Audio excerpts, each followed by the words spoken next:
You ready? Yeah, let's do this.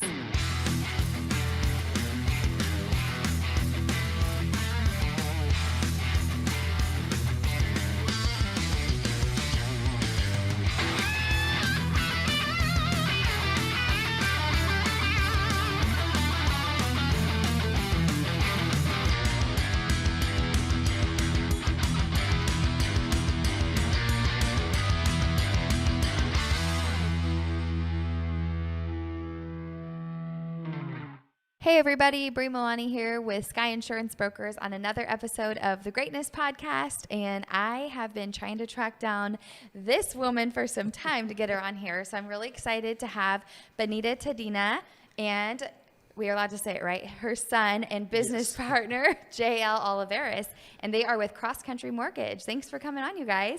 Thank you very much, Bree, for having us here today. Yes, Yeah, I'm really thanks. excited. It's not very often I get a team wanting to come on together, and I kind of thought it would be really interesting to have you both on here just because obviously I know mother-son, that's like one dynamic, but then you're now kind of training him into getting into the industry, so I thought it'd be great to have you both on. So let's talk a little bit about, we'll start with you, how or when you got in the industry, a little bit of background, and then obviously we'll get going on to how you got in the industry, which I think I have a good idea, but. Yeah. Well, let's see. I am going on 22 years in the industry. And when I say amazing. industry, it's because in 2000 I started actually in real estate and had a lot of friends that were in different aspects of the industry. Started there, and I kind of found that probably wasn't my niche. I just I love working with people. I love explaining things, but real estate was just didn't turn out to be my niche. And I was trying to do it part-time, and real estate is really just not a part-time job. Right. You really have to give it your all if you're going to sell real estate.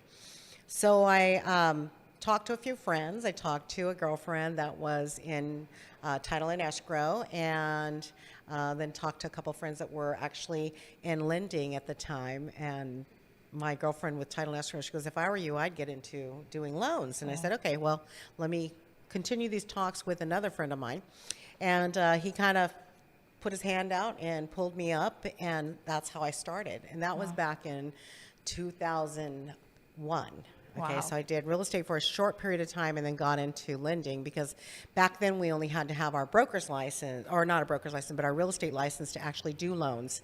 And that's where I started. And it was from there, I was very intrigued about the numbers and actually helping people in buying their dream. Right. And it was just a great place to be, and it was just a great fit for me. So almost 22 years now in the industry, and I'm still loving it.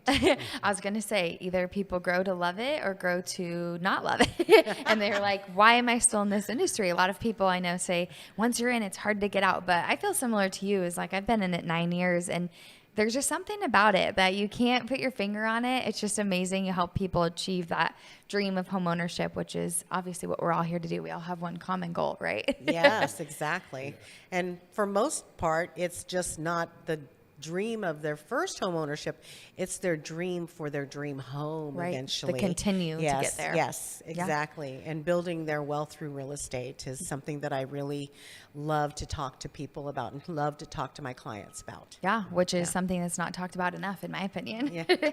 So now we have your son here with us, and what exactly is your title, your role here? So I am Benita's loan partner. There you go. I knew it was partner, but I didn't know how it was worded. Yeah, so we say loan partner at Cross Country Mortgage, but I kind of operate like an LOA. I'm a little different than some loan partners. I'm actually already licensed. Some loan partners are getting licensed. Some might not have an intention of ever getting licensed, but that's because, not just my mom, Benita's my mentor. So she's kind of, we've kind of plotted out a path to where in the future she's going to kind of try to hand her business over me while I'm also simultaneously trying to build my own network. And we kind of work in tandem. So we don't just have a mother-son role, but like a student mentor role. And That's she's so a awesome. great mentor. So That's amazing. You don't see it very often where it like works out great with family. I mean, you see the success stories, but it's pretty cool to see you guys work together and, like you said, more of like a mentor type of position. I think it's so important to have in this industry. I know I had somebody for the first couple years of my career that really helped me get to where I'm at now. And without her, I don't know that it would be where I'm at. So it's awesome to have that. And of course, it's somebody you trust. Yeah.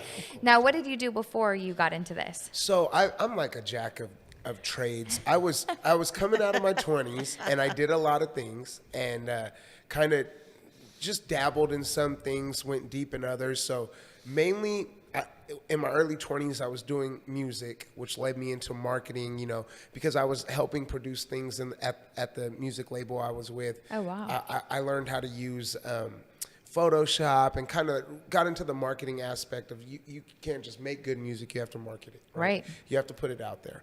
So that I started dabbling in things and kind of led me into marketing, and I started doing marketing for different companies, and then started doing event marketing, and then I dabbled a little bit in personal training, and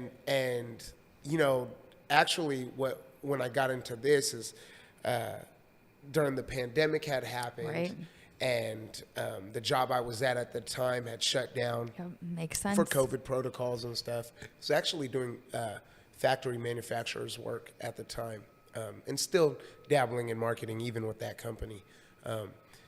But when the COVID stuff had shut stuff down, a lot of people kind of hung out and relaxed and, got by on unemployment, and I know there was a time to relax, but I'm not one of those people. I didn't want to relax. So when I was driving home from my manufacturer's job and I called my mom, I don't remember if I might have been crying when I called you. It was a scary time. Yeah, I was, because I just started getting into a good workflow in my life and started to, feel real comfortable in just working consistently, because I dabbled through my 20s. Yeah, and which is a good time to do it. Yeah, and now what was different about my late 20s going into my 30s, now I'm 32, but I had kids now. Yeah. So I had 2 kids at the time that I had to take care of. So that put pressure on. Right. So I was driving home from word of us being laid off for the time being, and I called Benita and I said, hey, what can I do? I know business, and she's made good money. I've seen my mom change her life around, and she's always had a decent job at least, but not one that I think she was as proud of as this one. Right. So I knew that she was proud of what she did. I knew she loved what she did, and the main thing is when you have access to somebody with success in this industry that can give you a roadmap, and you don't try to take it, then that's your fault, and I wasn't going to let that skip by. So. Yeah, not let that slip away, especially when you have somebody that's, proven themselves. They know that what they're doing. She's done a great job. She has a great reputation, works with a lot of great top agents as well. I would do the same thing. If this were my parent, I'd be like, I will, whatever you do, I want to keep doing. I want to continue it. I think what you guys are doing is amazing. You don't see it very often, and it's pretty cool. And now you get to have more time with your mom. That can't be a bad thing, right? Yes. Yeah. Yes. No, it's brought us been a very, huge very blessing. close together. Yeah, Yes. and that's amazing. And now you have how many kids now? I remember you told me, and I knew it was a number that I was like, So- oh my gosh. Yeah, I have 5. Oh my gosh. We're the Brady Bunch, so I have 2. My fiance has 2. We have 1 together. Okay, that makes sense. So we're the Brady Bunch. We are very much parents to each other's kids, as well as the one we share. All of our kids, they range. We have them from high school all the way down to a little baby. Oh my So we're in every aspect of childhood right now. gosh. So we got a high schooler, a middle schooler, elementary, a toddler, and a baby. Oh, wow. So we have all bases covered when it comes to kids. You sure do. I don't know how you do it because with the 2 I have, I'm like, yeah, my life's pretty full. Yeah. That's awesome though. You know what? My husband's always like, let's have more. I'm like, oh, we'll see. Probably not anytime soon. Give me a minute. Give me a minute. Let me enjoy this for now. So now let's talk a little bit about, you with Cross Country Mortgage. You've been here for about how long now? I came on with Cross Country Mortgage at the very, very end of September last year. Okay. And there was multiple reasons why we were up under a great leader, Jeremy Forcier. And it was just, the timing was perfect. That was when JL came to join me, and he had just got his licensing. I remember that. Yeah, he had just got his license, and so they had a model set up for us for our partnership that just really worked well. I have to tell you that he's probably the best assistant that I've ever had. Which, and I'm not speaking that out of the fact that he's my son. I'm not being prejudiced in that. But he literally is. He keeps me on task. You know, And you us can, loan right? officers. You can say it's your mom. You're like, Mom, here's what you know. You can say it. It's a little easier. Yeah. Like when it's your mom and that, so you have a powerful person that, and when I say powerful, I mean confident. Strong, yeah, confident. Yeah, very, in a good very way. strong, very confident. Powerful is a bad word. Confident. I don't think powerful. I think that's a good word. Yeah. That could be good. She's confident, Right. and so if you're trying to work alongside her and you're trying to get her to move, and you already see her going 100 miles an hour, you might go, I don't want to push 110. Right. I'm her son, and I'll go, you need to go 120, Oh, you wow. know, and don't worry, I'm in the car with you. So, Right next to you. so yeah, I have an angle that I can approach it from that allows me to be a little more comfortable to go, hey, did you do this? Or Right. did you not do this? Which is so beneficial for your clients as well. It's more like, obviously. hey, Mom, don't forget, you got to call so-and-so at this Yeah. time. You have this I tomorrow. wish I had you have that. that. You know, I and wish so I had that. At this time in my career, this is very helpful for me because I'm sure a lot of people are going to laugh. Most of us LOs are kind of like a little ADHD. Yeah. I mean, I think that's what makes and we're you kind of always good. sending those shiny objects. It's like, oh, squirrel. Yeah. And so he really keeps me on task. And I can say that I'm at a point in my business right now that is extremely peaceful and wonderful. And Not a lot of people can say that. Yeah. And the leads are coming in, and I have time to actually spend quality time with a lot of those leads that are coming in and explain, because my passion in this industry is to really hold someone's hand and explain to them, you know, what they can do. I never say no to somebody. I'll tell them, well, if you do all of this, we can say when. And I've put many people anywhere from, 3 months, sometimes it could be only 1 month, but anywhere from 3 months to 2 years into a home. And to see them achieve that is beautiful. Especially if maybe they were told no by somebody else. Yes. And then you're like, wait. Yeah, We yeah. don't say no around Yes, here. Here's yeah. what we can do to get you there. let's make a plan. Yeah. So that's where my passion is really making a plan for the first-time home buyer that doesn't understand. We speak a different language. Yeah, you have to put it in layman's terms. Yes, Here's what you yes, will understand, how you can understand it. Yes. So I know when we were talking, you guys were saying with coming over to cross country, you have like access to a lot of different products that you haven't had access to before. If you guys want to speak a little bit on like some of the products that you see, or maybe like first-time home buyers, I know you said a little bit, or do you guys have any specialties or niches that you tend to do? Yes, we do. We have one of our specialties is we used to call them no income, no asset documents, pretty much, and it's not quite that easy. It is a niche product, okay? So it is a non-QM loan, and it is called a DSCR, and it is designed for those that want to go out and purchase an investment property, but they don't have the ability, or it's too much for them to pull all of their income documents together. And this product is based on a lease agreement that will cover 100% of the principal, interest, taxes, and insurance, and HOAs, if applicable, on that home. And this is for an investor. Okay, this is an investor product, and it works really well. Very simple to do. So what if you were like a first-time investor? Anybody who is getting a new house, or no? You have to be a homeowner. Okay. So you have to be a homeowner, or you have to have 2 years landlord experience. Okay. Either or. So you have That's to already pretty own a cool. home, or 2 years landlord experience. That's pretty cool because, you know, my husband and I have talked about in the past, we bought our first house. We had a good chunk of equity in it. So it's the only way we were able to buy our second house. And I've always said, I would love for there to be some way we can buy an investment property without having to pull equity from our house to have like a down payment or whatnot. But it's like, if you have that lease agreement, it's going to cover the mortgage. It's pretty amazing. Well, you do have to have a down payment because it is investment property. So you have to have skin in the game for us to write the loan. But it makes it so much easier on those that want to become investors. Yeah. Yes. That's pretty cool. And what I find cool about that product is because it says there, real estate investors, big on the sales sheet, is that it helps us kind of break ice with some possible referral partners. Right. You know, because we can approach agents with something that may be applicable to their portfolio, not just their business. You know what I mean?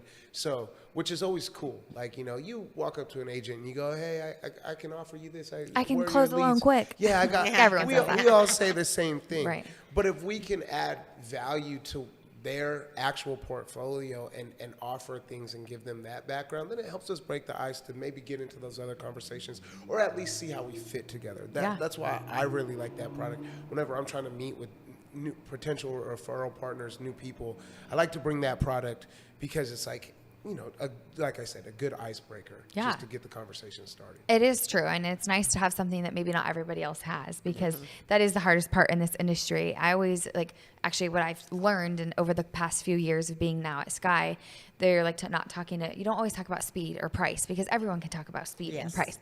And how do you prove that until you actually get the first deal, right? So like, what can you bring to the table that's different than what everybody else says? So that's great. You guys have some products. And now I know you do work with first-time home buyers as well. I know like in the past we've talked about that. Yes. And what other niche products do you guys? Well, the other niche product that we have, which, so remember it's 21 years. So I rode that wave through that bubble burst. Right. In 2006, And you stayed in it, right? 7 and 8. Yes. Oh. So yes, I stayed in it. We actually, hunkered down.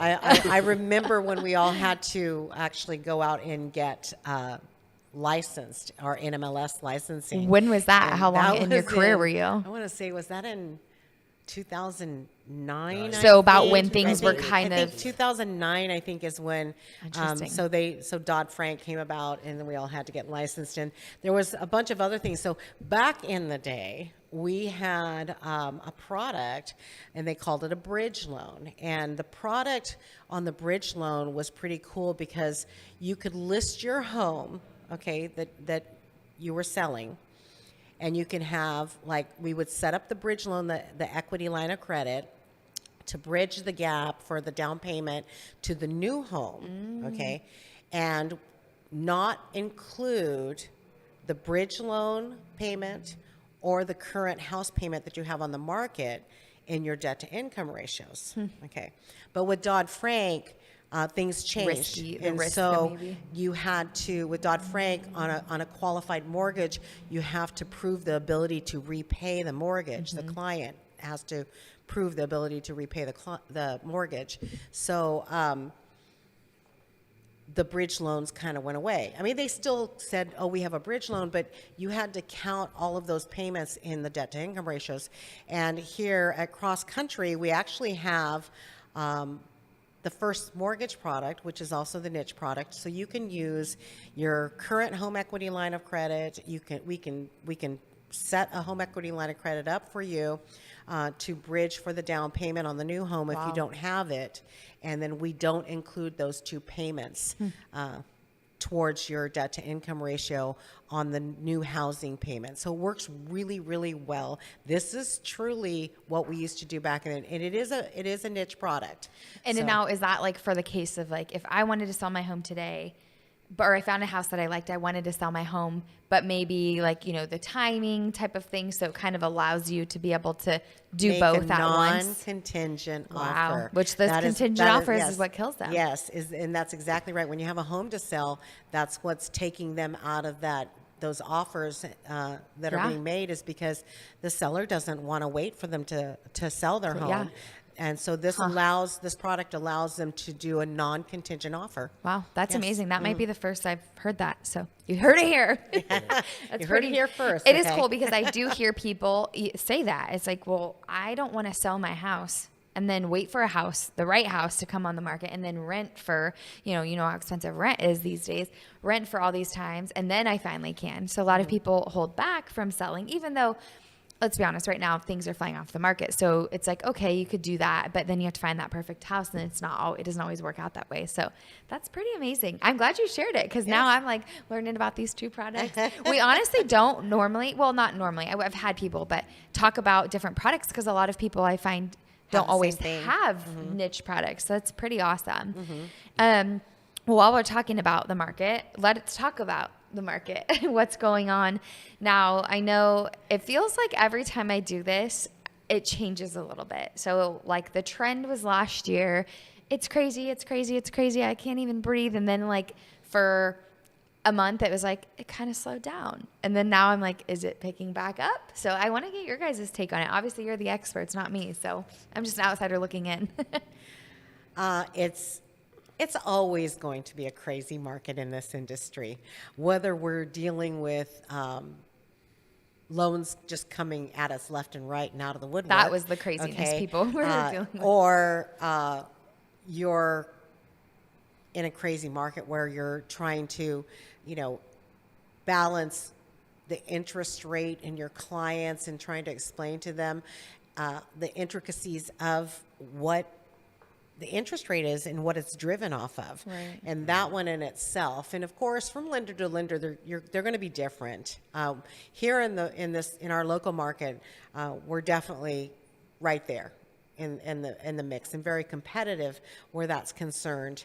And so even though it's crazy, and most people are saying, oh, the refis are going away. I currently have I have 5 refis going right now. Wow. Because people are going to still refinance for different reasons. Right.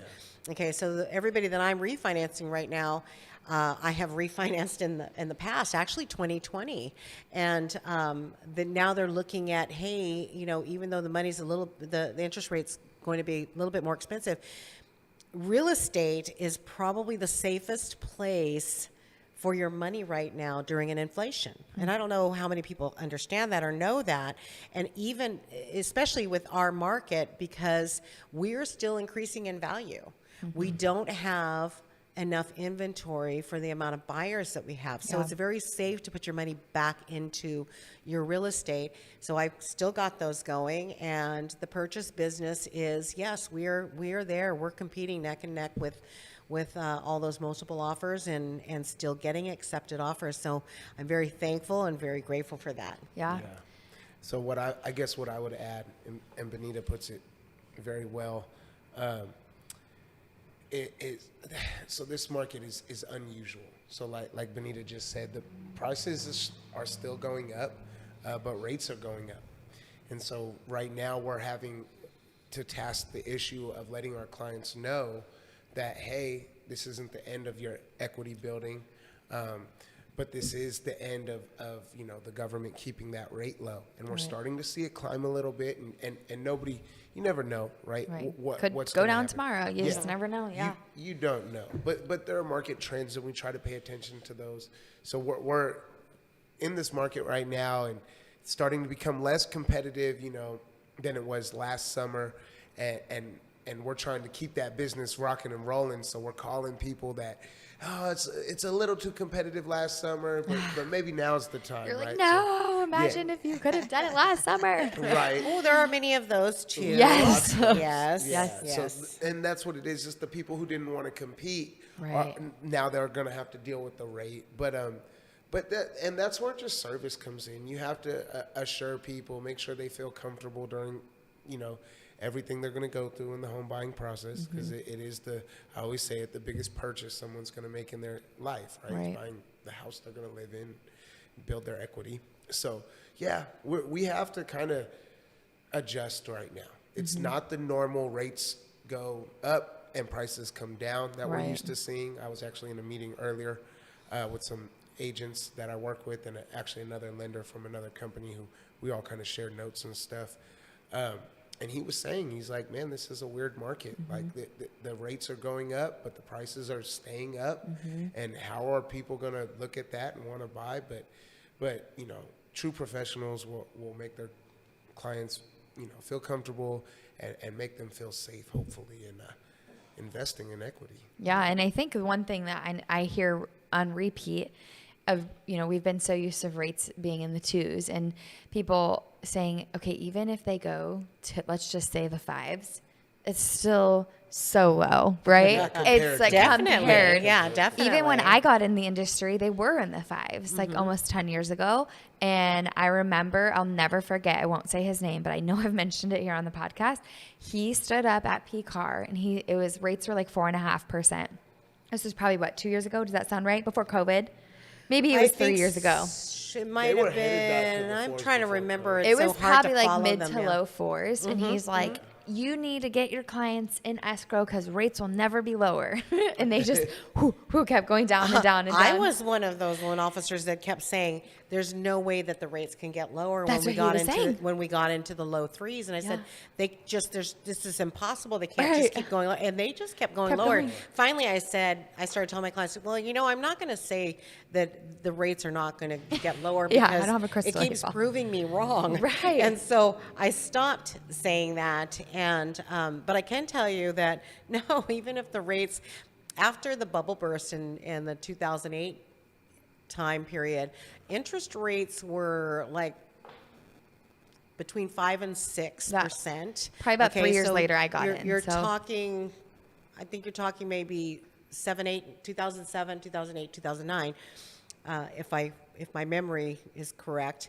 And when I bought my first home, okay, in 1996, my interest rate was 10%. Wow. And so We didn't even blink an eye, right? You didn't. My mom said the same thing. I She's mean, like, it didn't even. And the price was Right. much lower, but still it was 10%. Yeah. So we'll see what this market brings. I But, know. But like I said, back in 2008, I would tell my agents, because there was a lot of people that went back and got a real job. Okay. Got out of this. Yeah, they're like, oh, now I need to go get a real job because the deals stopped falling in their laps. Yeah. And so basically, it was, you know, I told my agents at that time, I was in-house with in-house lender with Coldwell Banker, and I told my agent, I said, look, there's this many people, okay, agents in the industry, okay, and there were this many people looking for a home in the market, Right. okay. Now there are only this many people in the industry, you know, the ones that stuck it out, the ones that the Had to true get the professionals, licensing. you know, and then now there's still this many people in the industry, so there's more clients for these agents. you know. Yeah, So same which I've thing. heard is kind of similar to now. Yes. It's like when rates have gone up a little bit. But I have seen a few lenders post, you know, the real true people are going to stick through, even though we don't have like the 30 refinances we've been having. The real people are going to stick through, and it might not be a good thing. It might be a good to kind of shake out the people who aren't, you know, truly in it. But we're going to head to a quick break, and then we get back, we'll talk a little bit more about you guys, the team, and everything like that. But we're going to do a break really quick, and we'll be back. Sounds good.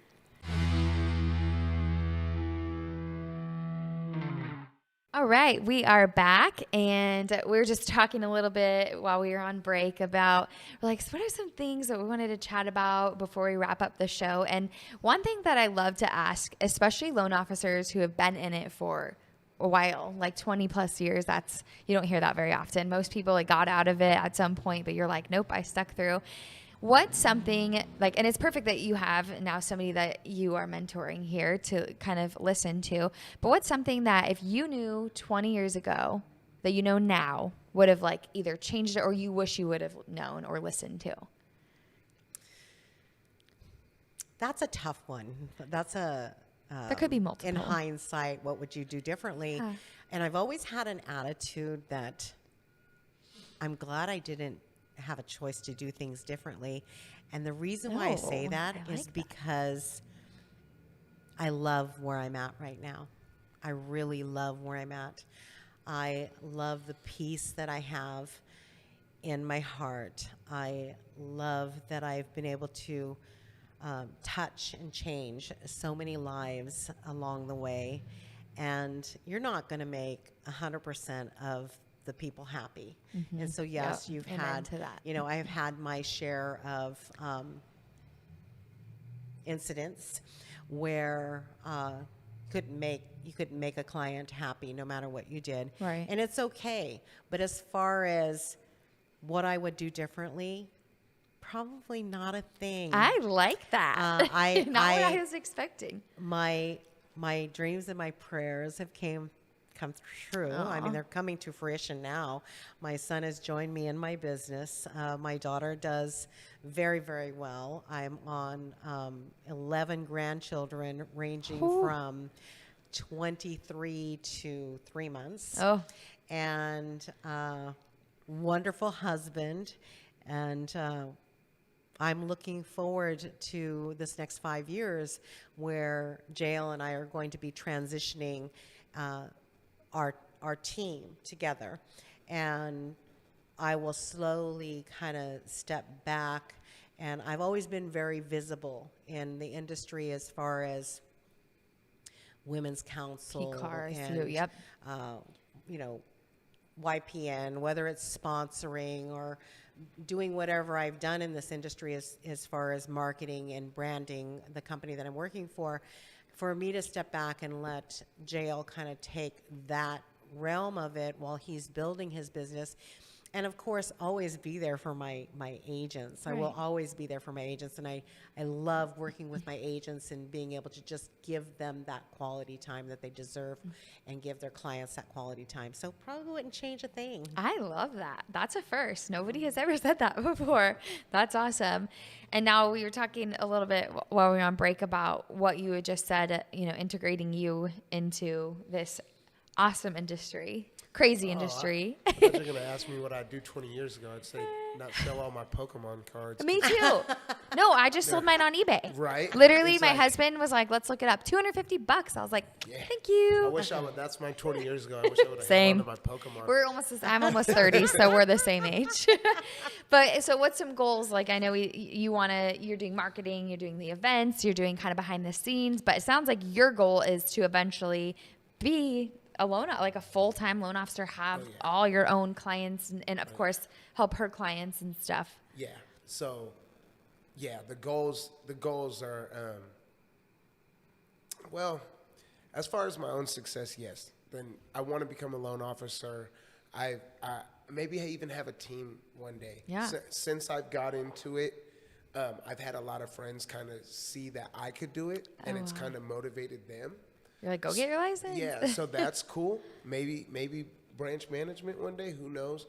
But yeah, Benita's like, Your mom's like, no, don't do it. I met you when you were a branch manager. I remember. if I have the self-sufficient. It's just a lot of stress, you know. Yeah. Let's just put it out there. Yes, You have a lot of yes. people who are self-employed. You're trying to tell a self-employed person what to do. I mean, I don't know about that, but you Yeah. could probably do very well. It maybe we'll see. We'll see. Building a team is different, though, than actually Yeah, being if a you branch brought manager. people, Yeah. yeah. And like, Definitely a team, maybe. yeah, and you could like build it to where you have people that you know Well, don't you forget, know. I'm part of that team still. Yeah, Yeah. mom's Well, still we're there. gonna grow our team. Right, we're gonna grow our team. Our We're team is definitely- great. We have 3 people, and Missy's not here with us. So she's our other loan partner that helps us. But we have a great team right now. But to grow that team. Yeah, that's But great.